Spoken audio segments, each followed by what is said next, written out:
السلام علیکم ورحمۃ اللہ وبرکاتہ۔ خوش آمدید ہے آپ تمام لوگوں کو ہمارے چینل اردو اسلامک کورس میں۔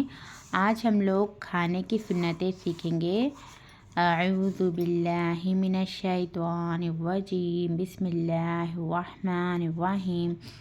دونوں ہاتھ گھٹوں تک دھونے کے بعد ان کو نہ پوچھنا، دسترخوان بچھانا، بسم اللہ پڑھنا، دائیں ہاتھ سے کھانا، بائیں ہاتھ سے ہرگز نہ کھانا، اپنے سامنے سے کھانا، لیکن پلیٹ یا تھال میں اگر کئی قسم کے چیزیں ہوں تو جو پسند ہوں وہ کھائیں۔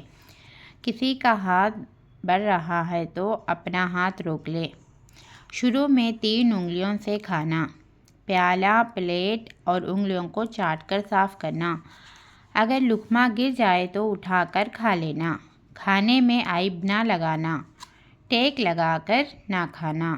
کھانے کے بعد کی دعا پڑھنا، پہلے دسترخوان اٹھانا پھر خود اٹھنا اور دسترخوان اٹھانے کی دعا پڑھنا۔ الحمدللہ حمداً کثیراً طیباً مبارکاً فیہ غیر مکفی ولا مودع ولا مستغنی عنہ ربنا کلی کرنا۔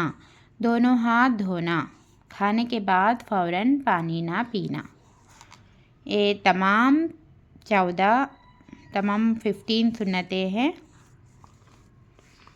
اللہ تعالیٰ ہم تمام لوگوں کو نیک بنائے، دونوں جہانوں میں کامیاب بنائے، احادیث پر فالو کرنے والے بنائے۔ السلام علیکم ورحمۃ اللہ وبرکاتہ۔ اللہ حافظ۔